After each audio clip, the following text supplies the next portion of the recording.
welcome to episode 7 of Cast to Oblivion. I am one of your co-hosts, Carter Barton, and I am joined by Lord Sutcliffe himself, Zach Donahue. How are you doing? Wow. Okay, I'm not sure how I became the whatever Lord Cyclops is, the professor at in the monastery. Is that what he is? Yeah, he's like Chain's mentor and stuff like that. Yeah, I'm your mentor. That is Yeah, that what you're trying to say? yeah, we I'm got old and wise and full of wisdom, and you listen to me on occasion, yeah, and I'm or young, resent me completely. and I'm young and still have hair. Yeah, yeah, yeah. Understandable. Understandable. I All don't right. know if Lord Cyclops does he have hair? Yes, he does. Okay, see, so I've heard it both ways. Regardless. We got a But lot to get over. I think we're just going over getting into Fab in 2026. Not a how to play Fab in 2026, but getting into the Fab. What's the pipeline to the game? Other fun things like that. Kind of explaining the ecosystem of Flesh and Blood, the ecosystem that LSS has laid out for us, and some other tidbits and fun facts and things that we've learned around along the way as well. yeah, today should be chock full of good information for newer to a little bit more experienced players who are still kind of like dipping their toes in the water a bit. Um, for those who are advanced players who have been in this game for as long as you and I have been, there's probably some good funny bits that we might have in here, but most of the information in this episode of the podcast will be directed toward newer and amateur level players. So it'll be some good stuff. Some housekeeping. We have a Discord now. I mentioned this in last week's episode. Link is going to be down below in both the YouTube and the Spotify descriptions, so make sure to click on that. We have a channel for chatting about our episodes, a general chat, as well as a questions tab. If you have any questions for Zach or I, we are planning on doing some level of a Q&A episode at some point in the near future. So if you have any dire questions that you wish to inquire, you got to know like what Zach's favorite sandwich is, and what my most played card is or something. I guarantee your most played card is Read the Runes or Uh, Revel. I don't know. It's probably Command and Conquer. That's boring. So Yeah, that's not. Yeah, that's boring. No, bad answer. I Try don't know. again. Like Bounding Demigod. Ooh. There we go. Yeah. Speaking of which, Zach, we got our first trailer or teaser trailer for the next set. Set 20. Usurp the Shadow Throne. Aptly named over the mechanic that we already got a little bit of a taste of with the National side event promos. And the rune chants. Yep. Yeah. That are in the Omens slot in Omens the Third Age. What do you think? We only had really a minute. I mean, I think the trailer was. I think it was a. It feels like it's a return back to Flesh and Blood lore. Yeah. I know in my local Discord, I know a lot of people have been like, "Oh, what's the lore behind all of this?" And I was just like, "Well, Monarch was really the first set that we had lore in, and it was the war between Solana and the monastery. And then after that, we did, after Everfest, and we went to Tails. Tales, and in Tales, it was kind of this like the gathering of heroes from Aria. Everfest was the gathering of the clown known as Starvo, and then we went into kind of like a side adjacent story of Uprising, where Shiana came as an emissary from Solana to get um, the Volcorians on the side of the Solanians to help fight the war, but then the Emperor got killed. So there's like a whole side story going on there. But like we're finally getting back to like the war and like the politics of it and like some deeper understandings of like the world of Wraith. And like there's a lot of like things that we just don't know. We've heard talk about the old ones and the Third Age, and like those things have been teased with both versions of Asilio, Verdance and Florian and their lore. So we're kind of going deeper into that stuff, and we're like reconnecting the story, which is really exciting, especially for players who maybe they joined in the last year and a half, and they haven't been around for like the continuation and the following of this story. Yeah, it's a little bit almost like Avengers like Endgame, I guess. Uh in its everyone's here type thing. Is at least what it feels like. The ramifications that this will have on the story itself, as well as like the placement of the next couple sets, is very interesting. because you could easily go one route where this is a big enough event in Wraith that you have set 20 and set 21 that are kind of like covering the events of this. But you also could have this be where, okay, we get the climax of the war in set Yeah. 20, Usurp the Shadow Throne. And then set 21, 22, 23 onwards are, okay, what now? Right? Like, if this is the third age, where does it leave everyone? Well, it's not the third age. It would be a return to the third age, if anything.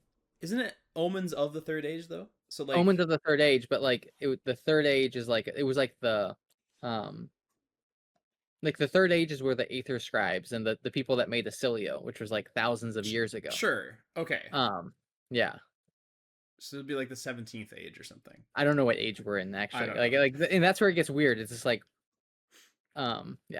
That's a But, different point. but, in the trailer, we did get a sneak peek at the man, the myth, the legend, Chain, the first designed Flesh and Blood hero. That is canon. He is like the first designed hero for the game. Is that true? It is true. Because Monarch originally was supposed to be the first release set. No, it was It always was. supposed to be Welcome. No, it was. I thought they said this a Early, while back. early on in development. Because Okay. like Monarch was like the first developed or like design set, right? Like It was the there first was a developed and point where designed they talented set. yeah, there was a point where they went, Yeah, we should maybe reel this back a bit and just release that's fair. class heroes. So Yeah, but Viscera was not supposed to be originally in. because Arachne is supposed to. Yeah, well, it was not Arachne. It was supposed to be the original assassin. Different point Yes. entirely. In the weeds. Yeah, I'm excited. Chain's back. Chain is how I really got hooked on this game in the first place. Obviously, the original hero was so broken and still is to this day. Arguably the most unbalanced character in the game besides Starvo. yeah, I would still argue that Chain is the most unbalanced. I think Starvo is unbalanced because of his card pool. But in terms of like yes, bread and butter power level of a hero, Chain was yeah. by far a menace. I would always feel like the games that back in the day, Everfest meta is like the bread and butter of this broken fab. Playing against Starvo wasn't as demoralizing as sometimes playing into Chain, and they just went go again, bounding demigod, hit you with a hammer. They can throw their chair at you and then take your best card. Yeah. It was just like it was a little too much at the time. You can see why they wanted something that powerful and like building up to that type of gameplay, but nothing else was in that same echelon. Mm-hmm. So again, we will talk about this actually in our what does Fab look like in 2026 and getting into it. But like we've powered the game down to like kind of a comfortable level, which feels pretty good. So like it'll be nice to see a balanced version of Chain. Yeah. I will say that. My hopes for the new hero, I have two requirements of LSS. One, soul shackles have to be makeable in some way because it is a really cool design for a token.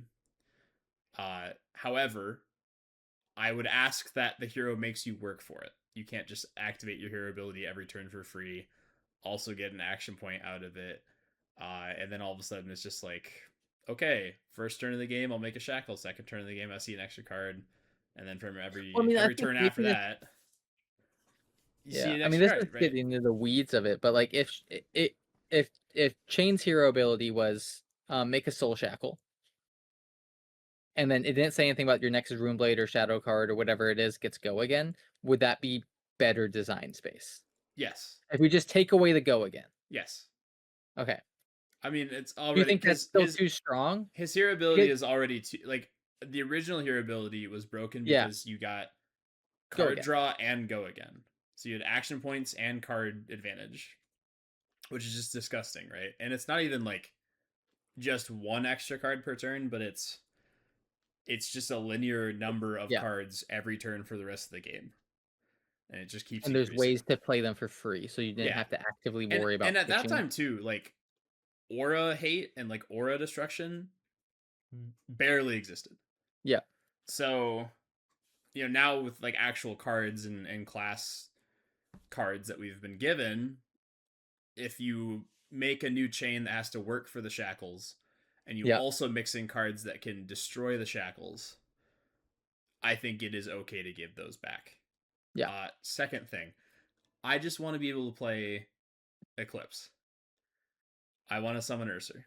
That's my other only I feel like requirement. that's going to be a thing that is going to happen. Like, I'll work for it.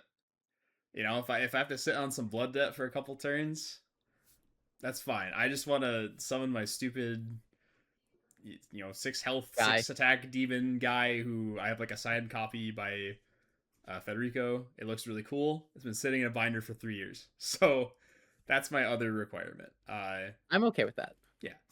I mean, Um. the one thing that's interesting is we've gotten a tease of a potential new hero. We're not 100% sure on the class, Malice. Mm-hmm. If you've seen some of the spoilers, leaks, whatever you want to call it around that. So there's interesting things there. And obviously we've seen Balgor from Omens, and then kind of like we know that's going to be in set 20 or Usurp the Shadow Throne. So it's interesting there. But also, like, again, the thing that you got to think about in your back of your mind is Monarch 1 was Shadow Light set. Dusk Till Dawn was a Shadow Light set. Like, are we going to see a full Shadow set here, or is there going to be light talent interjected in on some level? We originally saw the initial trailer. I think was titled "Wrath of the Monarch," which is very very coded to ideas around the Solana related heroes. So like there is potential that like Prism 3 could return. Well, Prism could return for the third time, I should say. Uh, because she has officially ascended to LL, which is Yeah. great. Good for her. Great. Um, great Great segue, topic right? change. So, Uh. again, that's just something to think about with the set as whole. Like, I think a lot of people are like, oh, it's gonna be an all shadow set. Like, that feels doesn't seem like there's enough in that talent pool to have an all shadow set like we've seen with the all lightning set. But again, I could be wrong.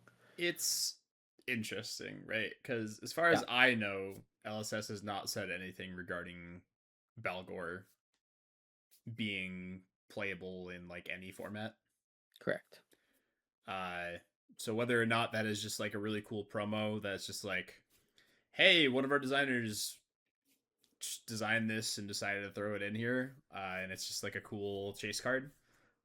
It's story related, Yeah, or if it's actually going to be, hey, this is actually going to be a legal young hero and potentially an old hero with like 66 life, 3 yeah, intellect, and an insane downside in that you can never pitch stack.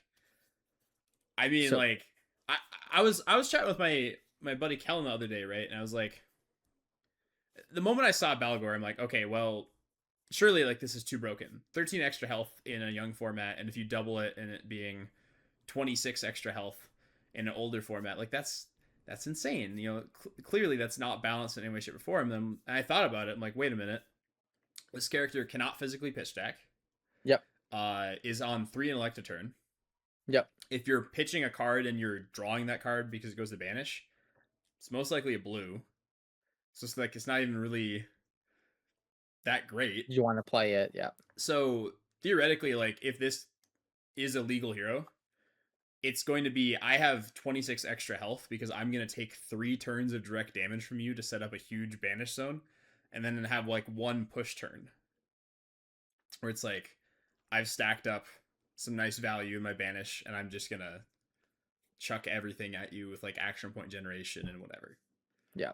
But anyways, we can chat about this all day. I'm excited to chat about it I like more as we spoiler see. season and Yeah, theory crafting sets like that. Like when yeah. Omens got spoiled and I knew Wasilio was coming back, I was just like, oh, it's gonna be a defensive, like mitigate damage, send arcane. That's granted what I've done with the deck, so maybe I've just completely just like pilled myself into like this is what the deck's supposed to be. But it's been fun to explore these type of things with new heroes, and it's always fun seeing as cards trickle in and out like what's the set going to actually be from a thematic point of view. But that's enough housekeeping, big stuff like that. Carter, before we move on to the main topic though, you play any fab this week? I did. I played a small armory as Ziggy. Ooh, Uh, we had a small 4-man armory, so I just got 2 games in. I lost into Fang and I lost into Betsy. Um, Clash of Bravado, great design. I good love the job. card. I love I'm excited for it. I love my 4 for 7 yellow that also blocks 3. and really has no downside for putting it in my deck. I Hey, have Guardians, I if you're have playing Guardian, you need a card that doesn't have you already have the downside is you're playing nope. Guardian. I disagree. You can play your Scar for Scars for extra ability to throw damage and then kill an aura. That's true. I've never played Illusionists, so me playing Ziggy has been a result of me being put in the Ziggy seat in a number of drafts and enjoying the play pattern. It's just like kind of interesting.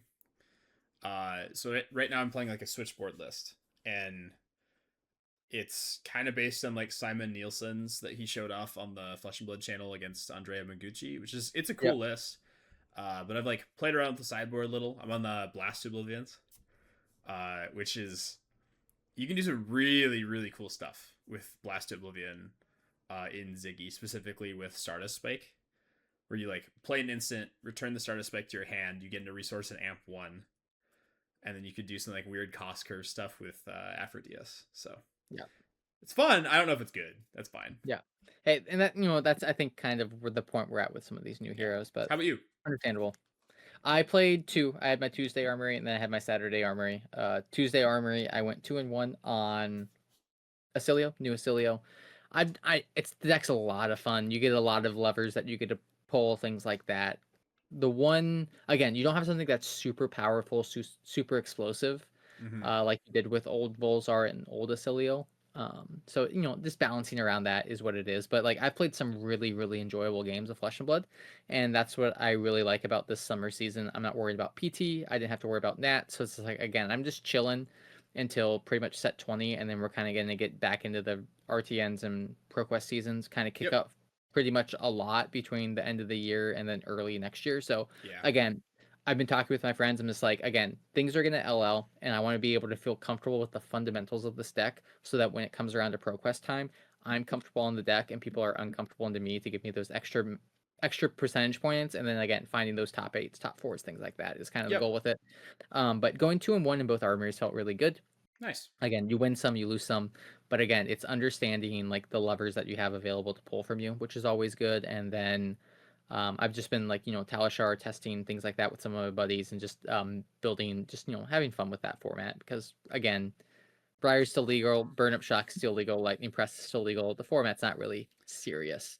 It's That's a different point. it's definitely a format, and we'll be chatting about it here.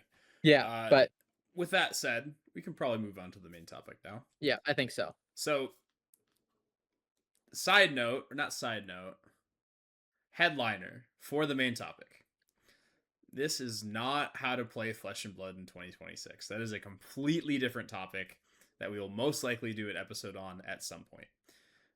This is an episode on how to get into Flesh and Blood in 2026. So, you, as a new player, or you who has a friend who might be looking into the game, how to get into Flesh and Blood. So, what better way to start than chatting about the two formats that you can get into when you're originally starting this game? So, right now, I don't think there has ever been a better time to get into Flesh and Blood right now Yeah. than right now. Silver Age being a format that LSS has proven that they do care about, that they're willing to release products about, and then with it being revealed now that there's going to be Silver Age decks released for the next set. Yep.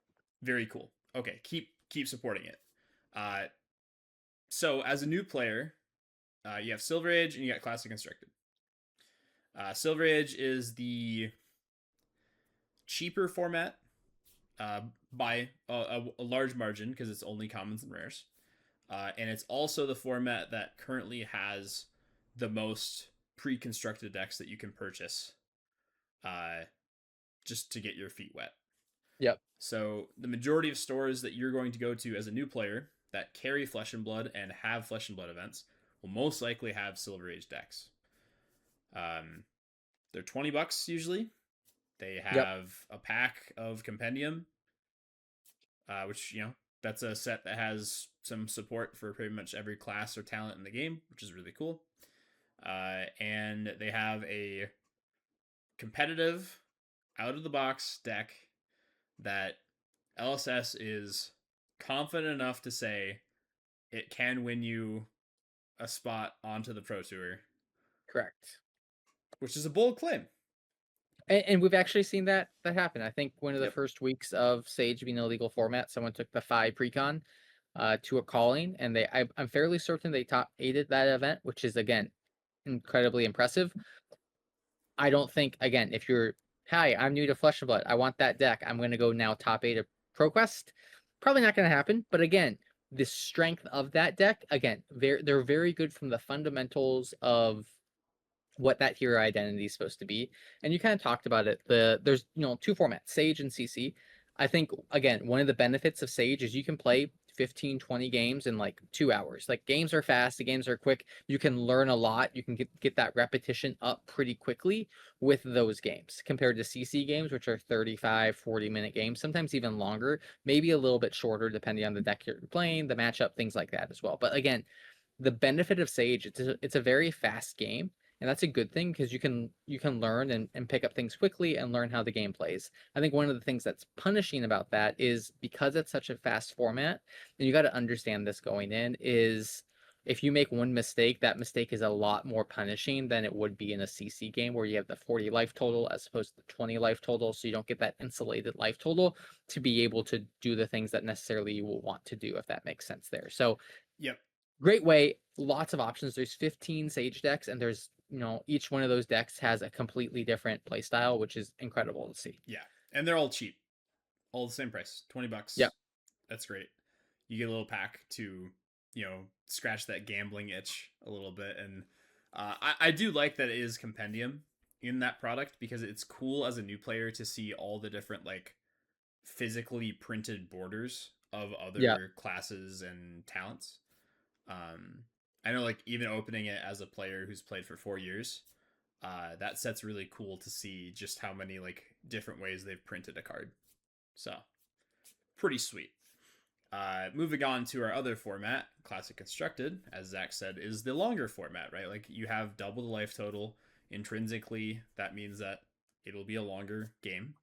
And this one also has Majestics and Legendaries and Super Rares, which also inherently create a more powerful game state. So, Yeah. um, while Silver Age is like a great way to get into the game very cheap, Classic Constructed is where you can spend a lot more money, or basically as much money as you feel comfortable putting into the game to get to a quote competitive level.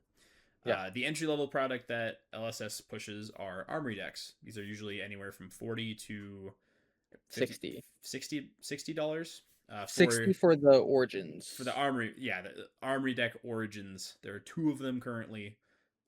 Both heroes are legal and performing all right. Yeah. I Um, mean, Jarl's won a couple nationals, so yep, and Hala's getting some support, so that's pretty yeah. cool. But yeah, usually Armory decks are gonna be $40. You get exclusive cards that are only in the Armory deck. Uh, at least to begin with, they get reprinted eventually in gem packs. But that's a Yeah. side That's a point. different thing. Um, $40 for a playable deck for weeklies, solid. It's a great cost basis, honestly. Yeah.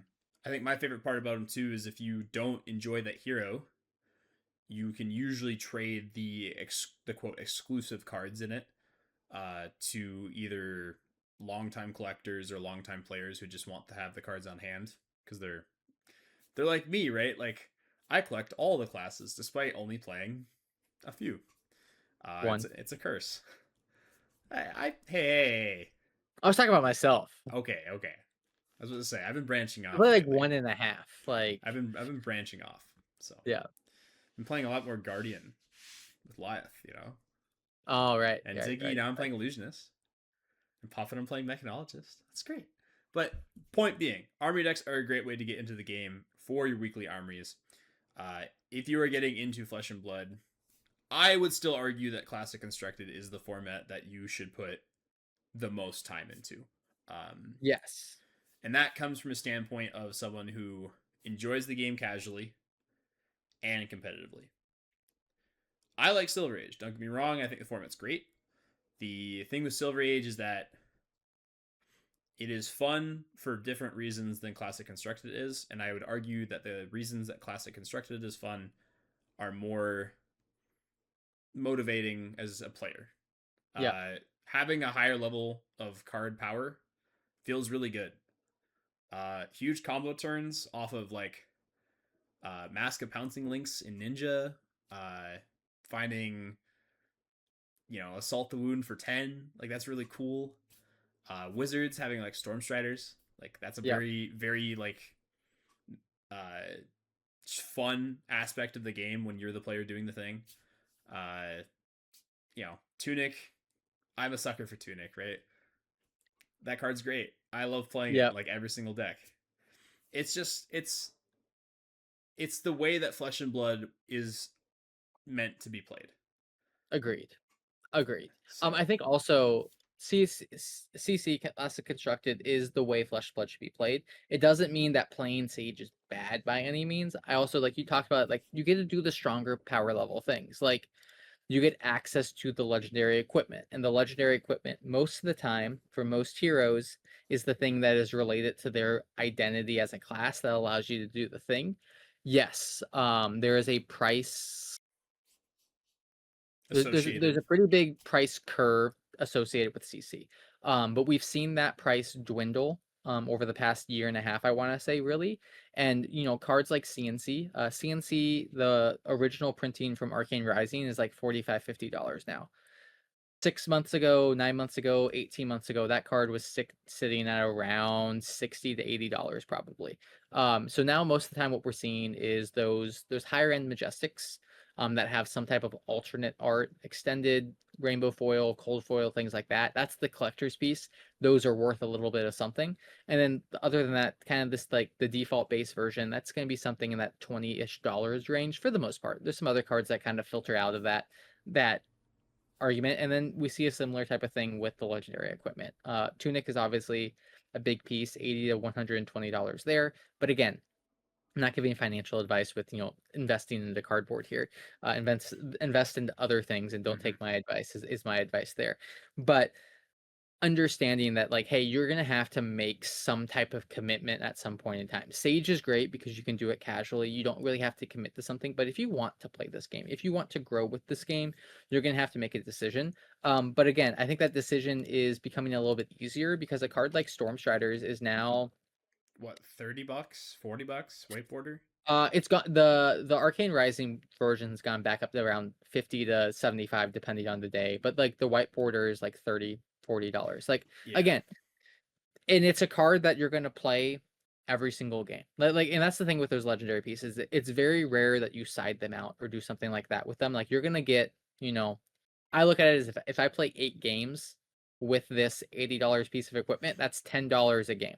If I play 80 games, that's $1 a play. Eventually, it gets to the point where I'm kind of Mm-hmm. making a return on my investment. And again, learning the game, being part of the game, things like that as well. So, understanding that balance, I think, is really important. And also too like understanding your community.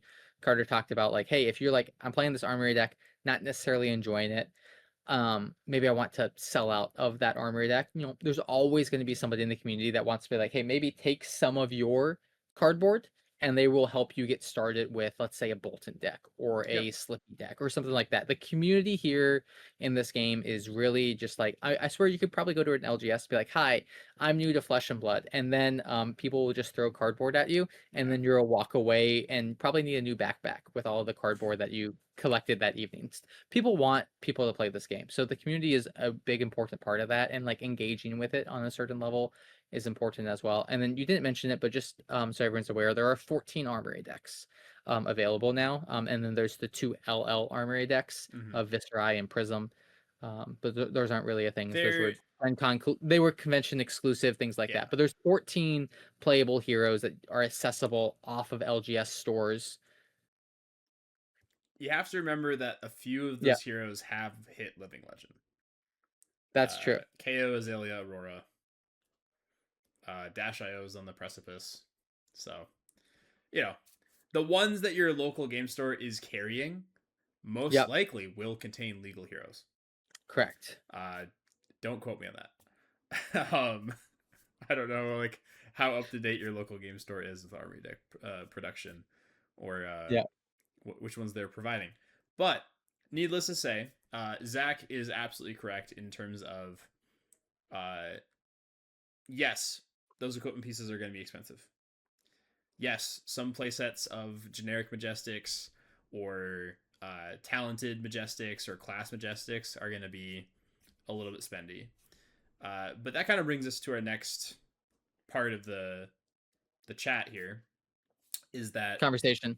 Flesh and Blood has now reached a point with 19 sets where we have a lot of things that we like to call side grades. So, for instance, right, like Final Spring Tunic is a card that is bread and butter to a lot of decks. It is a generic, so any hero can play it.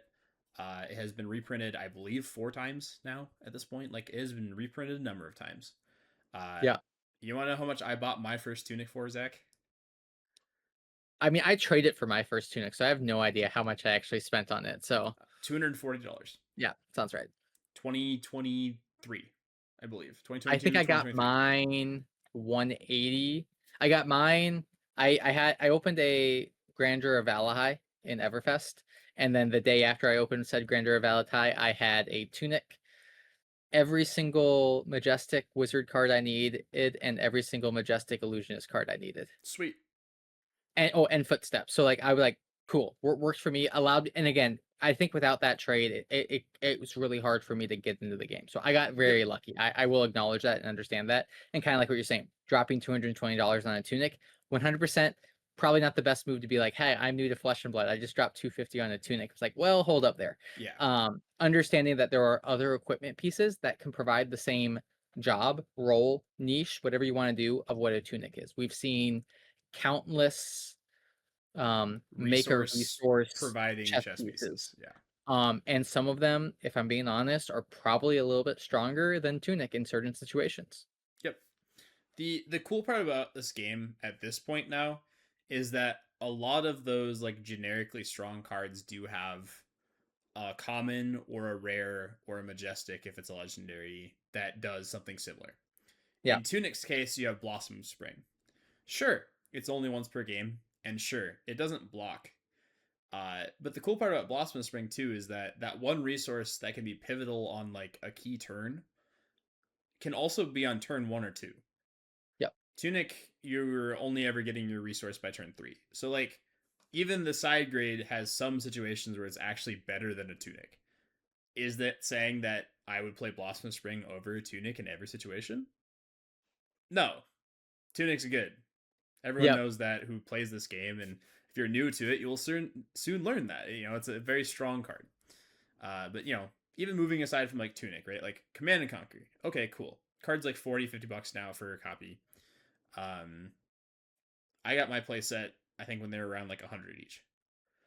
Again, Um, right now Fun is fact, the best. I owned one single copy of CNC my entire Fab playing career.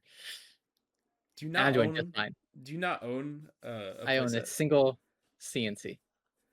I, I suppose you're a wizard player. They don't really play that card, do they? No, neither do Illusionist. Yeah, that's fair. I'm the other end of the spectrum. I've played it in a number of decks like Assassin. Yep. So Again, anyhow, understanding. yeah. Anyhow, uh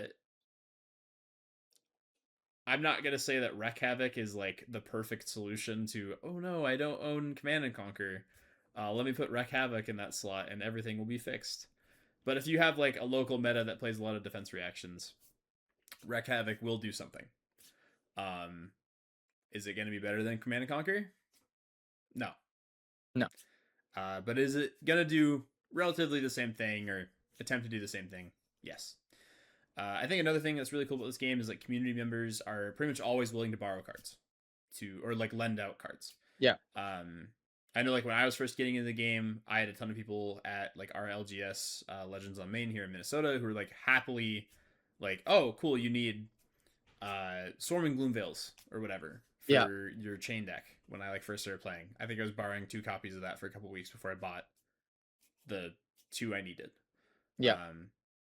I think if you ask the majority of Flesh and Blood players what the one thing they want more in Flesh and Blood is, it's just more players. Yeah. It was really encouraging seeing U.S. nationals have the highest unique player count ever.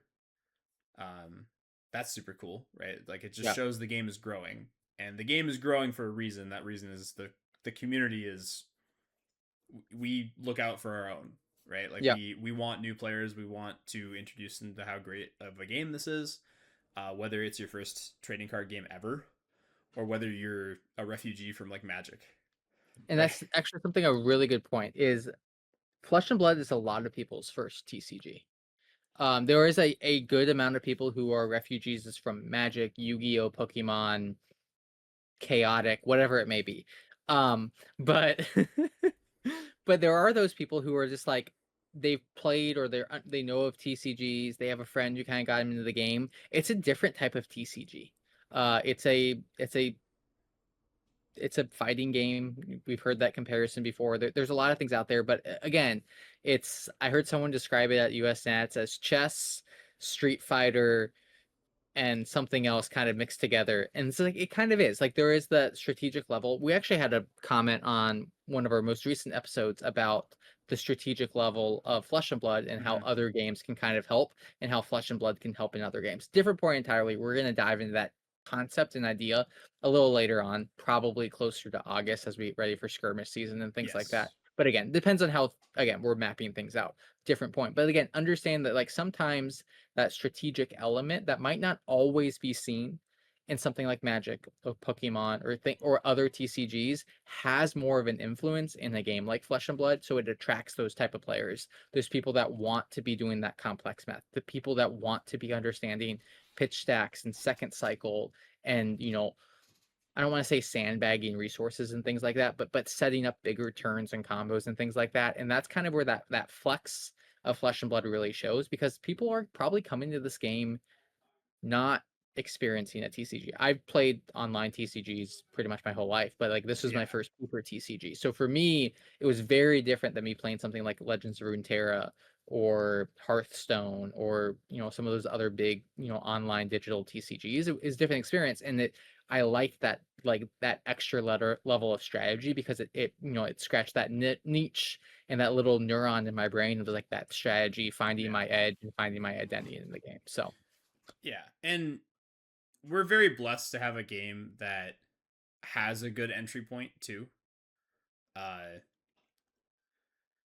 I come from a Magic the Gathering background, and Magic has not been very good ever at producing like starter decks.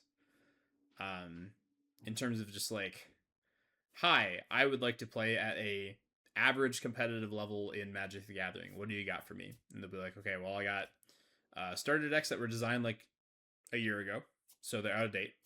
I have maybe the crappiest precons you've ever seen, or like the crappiest learn to play product you've ever seen, and that's it. Flesh and Blood, they're going the extra mile, right? Like I think Armory decks are one of the best things that happened to this game, just to get new players in.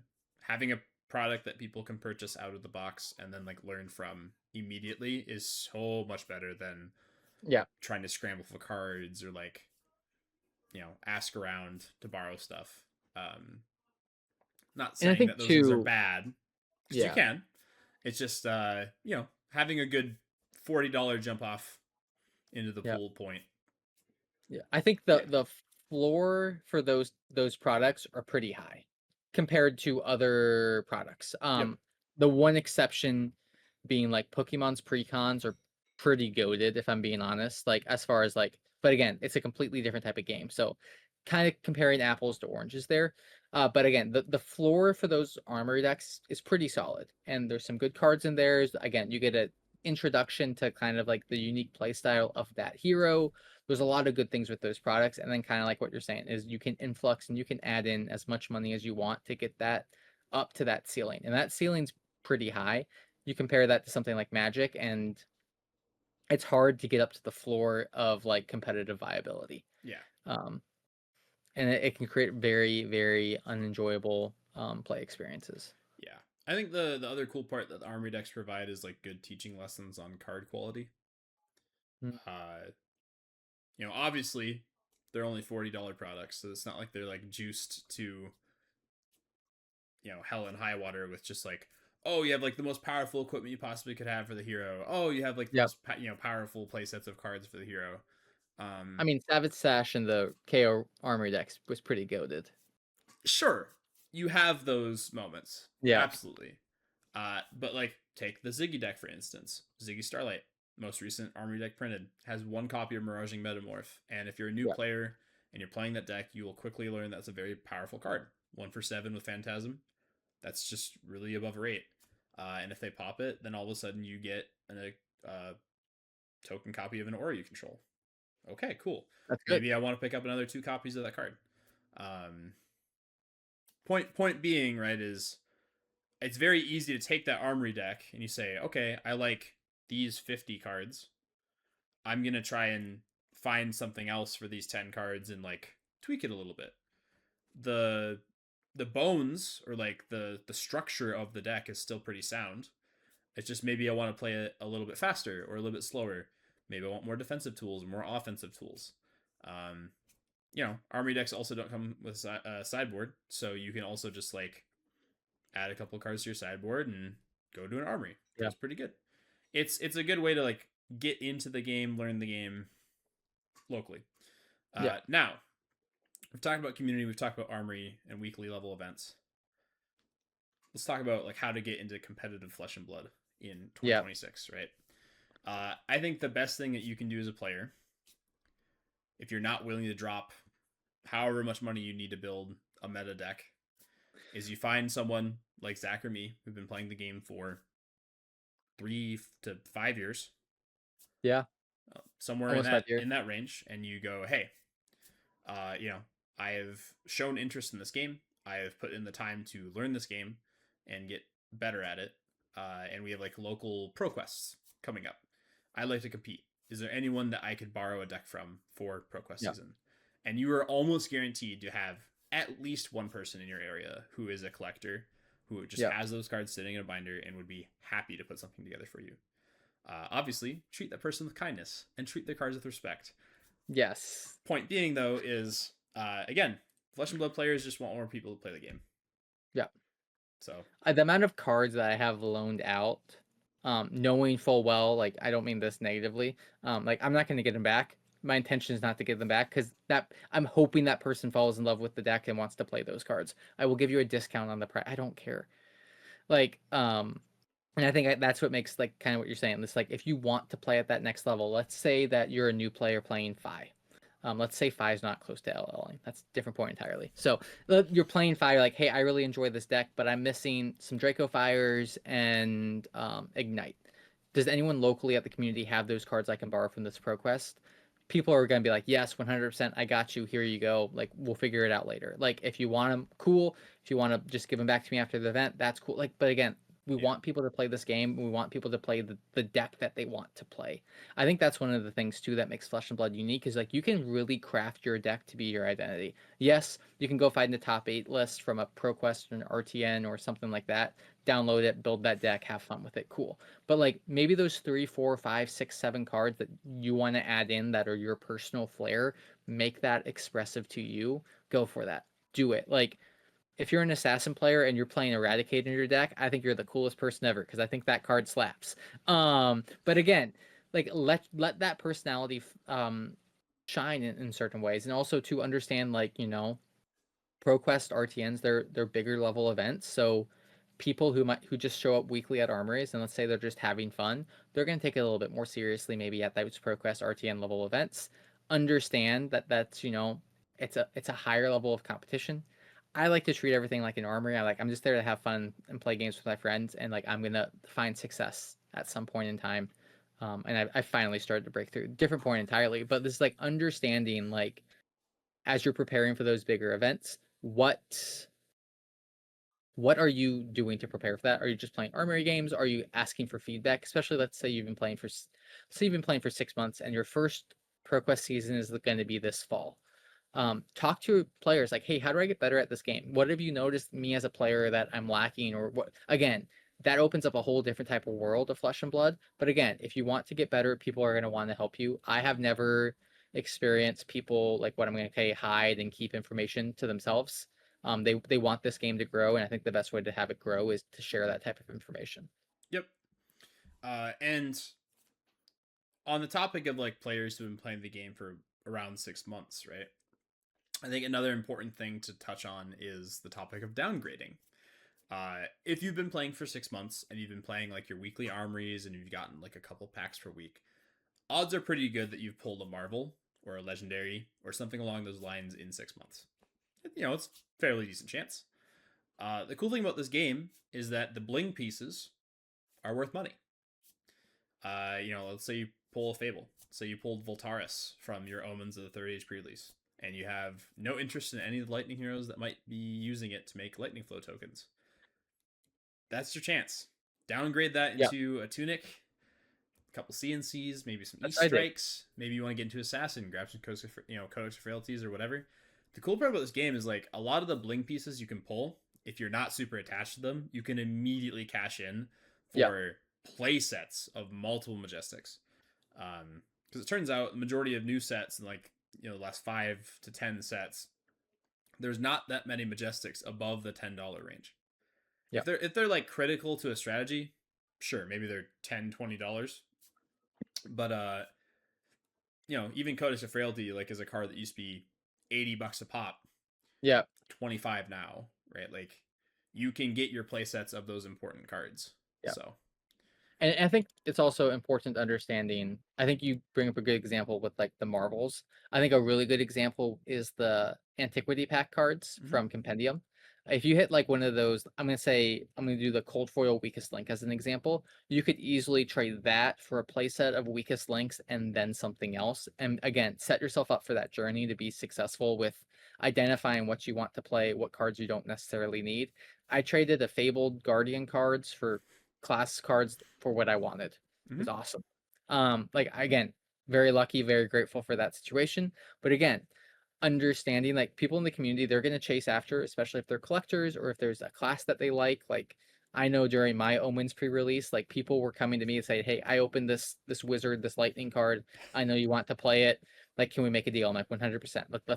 Let's find a way to do that because they get something out of it. I get the shiny piece of cardboard that I'm doing so I can have, my fancy deck on tap. But again, there's a lot of give and take with that. And again, the community wants to help people out, especially if they're new to the game. If they're like, "Hey, I'm new, I need a playset of Codex of Frailties." And like, "Well, I have three. You have some card of value that you're not using. Just make the one for one, Yep. or whatever it is." And like, people are going to help you out. Yeah. It's pretty rad, honestly. Like my least favorite thing is when I have a card sitting in my trade binder that I know someone else wants. It's just, Yeah. I don't like sitting on a card for up to a year. And I'd rather put it in someone's hands that's either A, going to use it, or B, going to put it in an actual proper binder. Hey, that's what I did with my cold foil haze bendings. Oh, Um, who bought those? I know some really cool dude. Uh, you. I know it's Oh. great. No, but Still paid for my Airbnb. there you go. Easy. Yeah. Um, yeah, the point being though is that you and I started the game at a really interesting time for Flesh and Blood Yeah. because it was like tail end of COVID. The sets at that time did not nearly have as many cool chase cards. They don't think they had Um, any chase cards, they if well I'm they being had honest. like the highest echelon of chase cards, like if you pulled a Heart of Findle or an Eye of Oh yeah. Ophidia or like a Grandeur of Valahai. Sure, Yeah. those are worth $300-$400. Duh. Here's the thing though, you pull like your average Majestic, Two. 50 cents. Yeah. You didn't even pay for the pack. I remember when I first started playing the game, I was getting Tales of Aria, not even Everfest. Tales of Aria packs because Everfest was just gone everywhere. Yep. And as a new player, one, I had no clue any of the cards I was opening. Everything looked like a rainbow Same. puked up on my cards. And two, none of them were worth anything because the set got overprinted. And it's just like even if you pull like a foil like Channel Not Heroic or whatever, right? It's just like, oh, Yeah, like $3 if you're three lucky. dollars. Yeah, I think that's again, I think that's one of the things that Fab has really done. I think this is a talking about kind of like the economics of TCGs as a whole, but Marvel's cards, cold foils, extended arts, things like that, we've started to see other games kind of adopt that type of chase rarity process. Pokemon's always kind of done a thing like that, but like other games like One Piece, Yu-Gi-Oh started to do things like that because I think TCGs and companies have realized that people want the big shiny thing if they're a collector, if they're agree or a fan of a certain card. Like they're gonna go after that. So might as well give them that something to go after, which is always exciting. So yeah, Yeah, it's the perfect dichotomy, right? Like I think Flesh and Blood has really found a sweet spot where the majority of the time you now have a rainbow foil and a cold foil variant of legendary equipment pieces. yep, Rainbow foil legendary pieces are now 15 to $40 range depending on playability. yep, Cold foil is usually either 2 to 3 times that. yep, That's healthy. That's cool. If you pull the yep, cold foil, you can downgrade to a rainbow foil and grab a couple playsets majestics. If you pull the rainbow foil, maybe you can trade up to a cold foil if you like bling pieces. yep, This game has supported both players and collectors really well. And I think that also comes from us moving from a first edition print run, unlimited edition yep. print run to just one A print print run. run. Yeah. So, Which is cool. Which is cool. yeah. And then I think one last point for us to talk about is we talked about like when we got into the game, Tales of Aria was a very powerful set. We've talked about Chain, we talked about Tales Heroes, we talked about Starvo, Prism. We'll throw in their original Prism. Very very high power level of a game. They've toned things down a little bit, and we've seen then another little bit of a wave of strong heroes come out. Victor's gotten pretty strong with all of the tools he's gotten, whether that be with the block cards, some help in Mastery Pack Warrior, visit the Goldmane Estate, Prism, Mario. We saw the Misfit heroes be very, Yep. very strong. We saw like kind of a peak with power level. We were kind of seeing another phase down of a powering down of the game. Doesn't mean that the game is less fun or less interesting or anything like that. It just means like the power, the explosibility of what each individual hero can do isn't at that same level that we were seeing at Tails, which in my Yeah. opinion is a really good thing, which also means it's a really good time to be a new player because if there's a hero that you really align with and you recognize and you feel like, hey, that's my hero, you're probably gonna have a really long runway to play and enjoy that hero, which is Yeah. really good. I talked about earlier preparing for. I'm already thinking ahead to RTNs and ProQuest season with new Cilio.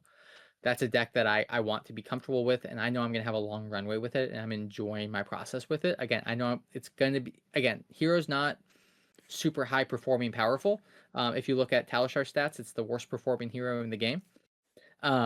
Yeah, go me. But I'm still positive on the hero in Paper Armory, so I'm gonna take that as a win for myself. But with that said, is like I'm gonna have a long runway with this hero. I'm gonna have a long lifespan with this hero. I saw the same thing with Acilio when he came out. We're seeing here people who chose heroes like Puffin that came out last year with high C's. Like people have been rewarded with the more time that they've spent with this deck and seeing success with it. And I think this powering down is a nice thing.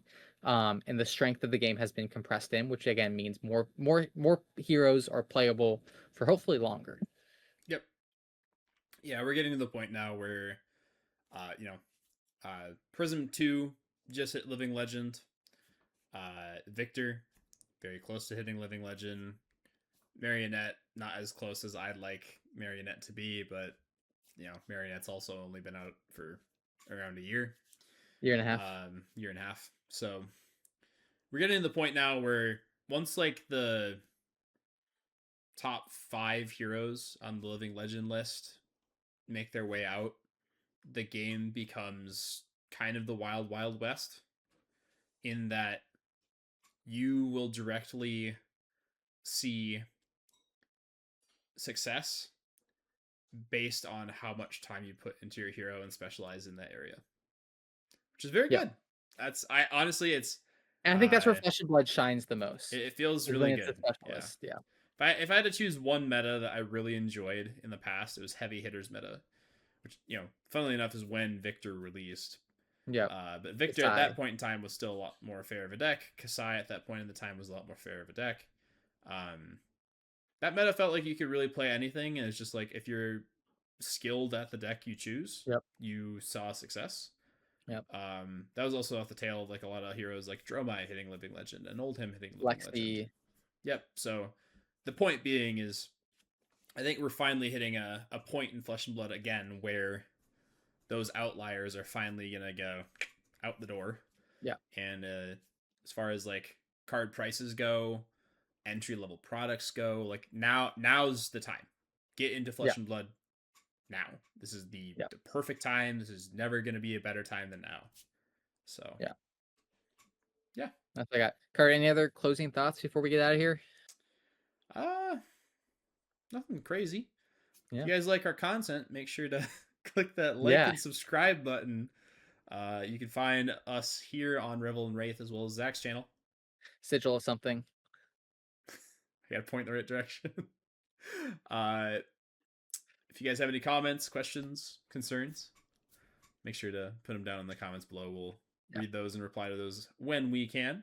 Thank you guys so much for your guys' support so far. We've really been enjoying making this podcast, so we are happy to see you guys enjoying it as well.